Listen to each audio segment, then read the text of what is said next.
Patchy funding and inconsistent support. UK police officers have told me that when it comes to mental health, help is a postcode lottery. I issued freedom of information requests to all forces, asking how much they've spent on mental health provision since 2020. The figure revealed by the forces who responded was just under $40 million in 5 years.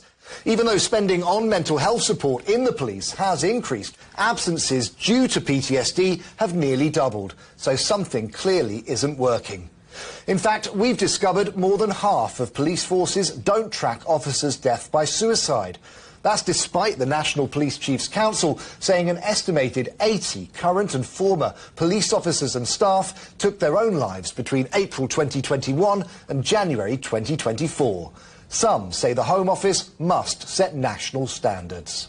Suicide is incredibly complex and there'll be many things going on. But given the rate of post-traumatic stress and suicide being a response to that, I think tracking the figures would just be way too scary, but that doesn't mean we shouldn't do it. In fact, we should. I can't believe we don't do it. I find that more frightening, actually, than the figures themselves, that people don't have the courage, somehow, to know. They don't want to know. Because ignorance is bliss, isn't it? Police suicides can be found if you look through the endless government database, but they're not recorded by the forces. And we also need targets to reduce PTSDs in people and targets to reduce suicide. Actually, suicide is the biggest loss of police officers as a single killer. I've lost colleagues since to suicide. For a lot of them, it was you put on this mask, you know, and everyone looks at you and they think you're good. But, you know, they're just so broken inside. Policing is a public service, and so ultimately, even though it's divided into 43 different services with police and crime commissioners, the ultimate responsibility lies with the government, and I absolutely don't think they're doing enough in any of our critical occupations. Someone goes to a traumatic incident, yeah, they'll go back to the station, they'll ask various questions, don't go home and have a drink, don't think about it, don't dwell on it, don't... all the wrong things, and then they'll revisit that individual 28 days later. Now, how many more traumatic events has that individual been to during that period?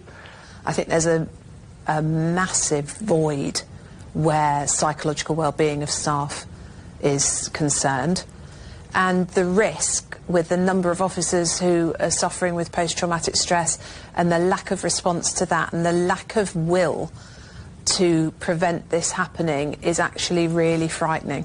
We have no accountability. Once our officer's in, they can be exposed to all this trauma and stuff, and we're never going to check whether they're okay. I believe we need a standard. I believe every year officers should have a psychological assessment check, and I believe things like trim need to be used properly, where every single traumatic incident that is attended need to be properly trimmed. I think there is a really strong case for psychoeducation, which isn't actually therapy, but gives staff, gives individuals information about trauma and what's happening in their brain and what's happening in their body, and knowledge is power. But I think ultimately a very experienced and qualified trauma therapist who can help someone reprocess their memories and put them away tidily would be a really good way to go. But in my ideal world, we'd do something up front. We wouldn't be waiting until people are traumatised. And I do believe that a vast majority of what police officers are currently experiencing is utterly preventable.